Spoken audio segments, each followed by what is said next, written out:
पीछावा से काम चला ये अरबू आगा बायो बही खतरा बा।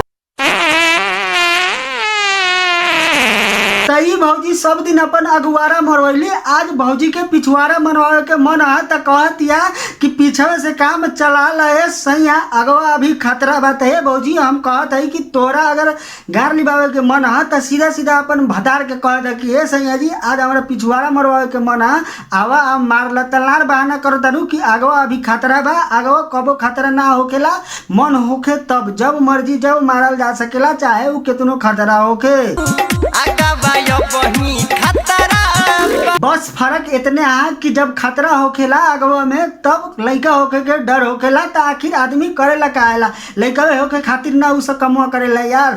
त का हाल बा भाई लोग, हमारा नाम अल्ताफ, स्वागत बा आप लोग के हमारा ई चैनल में जेका नाम है बिहारी एक्टर। तो चला शुरू करतानी आज के घोचा पाली।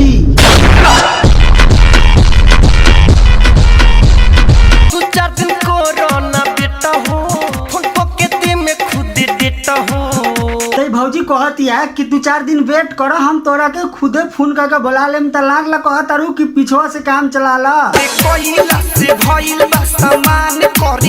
ओकरे कैला से भइल बा सामान करिया रे। 76 काहे खातिर झूठ बोलता है आदमी, चाहे कितनो गोरा होके ओकर सामान करिए रहेला, उ कैला से ना होखेला, सामानवा करिए रहेला। ससुरा ताला में ठंडा में हमेशा लहंगा के नीचे रहेला ना, यही से उ सामानवा करिया रहेले। तू कहत रे झूठो के कि कैला से सामान करिया होखेले। लेके पोछेला पलम मोरा या चारा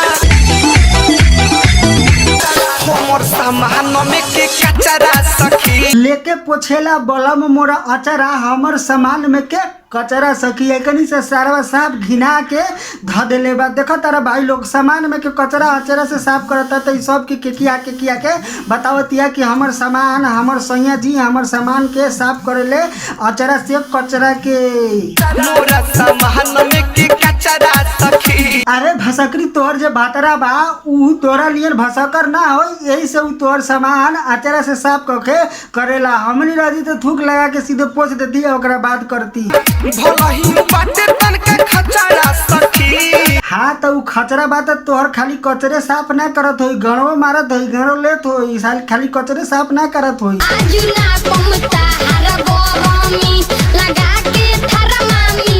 अहे भोसड़ी के गर्मी नापे के है, वो थर्मामीटर लगा के ना साले लार लगा के नापे के है। देखा तारा भाई लोग कैसे गोदी में बैठा के सरवा हुन चावत आई। लड़कियों बड़ा गच बड़ी लागत पूरा एकरा के चमड़ा वाला थर्मामीटर लगवावे के मन है। अरे भोसड़ी के हमरा तो लागल कि लइकावा छिना रहा, लेकिन इस सरवा लइकावा से ज्यादा ही लइकिया छिना रहा। देखो तारा थर्मामीटर से ओकरा गर्मी नापे के है, लेकिन ई छिनरी खुदे ओकर थर्मामीटर पकड़े के कोशिश करतिया। अरे साले थर्मामीटर लगा के गर्मी नापे के है, ओकर गान ना मारे के है जे निहुरावत रे स्टेले पर। अरे रुक जो भोसड़ी वाली, चूसे के ना हाथ जे चूसे के कोशिश करत तनी स्टेले पर चैनवा खोल के।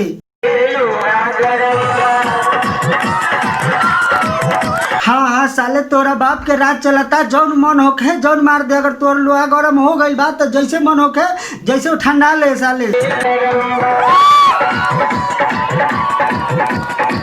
ना यार। देखो तेरा सरवा उतना लोग के बीच में कैसे निहुरा के गच गच मारा था। हमरा तो ई बुझाता सरवा ई छौरी जे बिया पागल चोद बिया, पैसा के लिए गाना मरवा खातिर तैयार बिया, स्टेज पे उतना लोग के सामने निहुर के कैसे दे दिया गपा गप।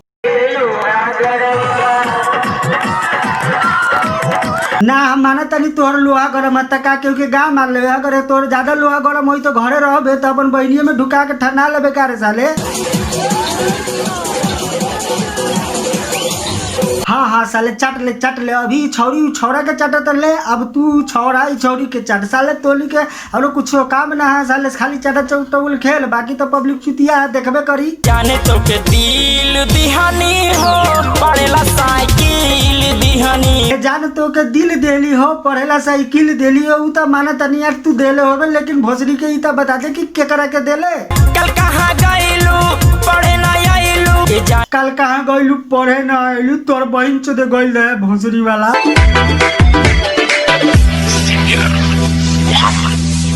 तो आज के वीडियो यहीं पर समाप्त करता नहीं। आई होप कि वीडियो आप लोग के पसंद आ गई। अगर वीडियो पसंद आयल हो तो वीडियो के लाइक करी, हमने चैनल के सब्सक्राइब करके घंटा बजा दी ताकि कौन वीडियो डालम तो आप तो पहुंची सबसे पहले। तो तैयार बानी, अगर हमारे वीडियो अच्छा लगेला तो चलिए पहले सब्सक्राइब करी, ओकरा बाद घंटा बजा के 2-4 लगे शेयर भी कर दी। चलो तनी bye bye, thanks for watching.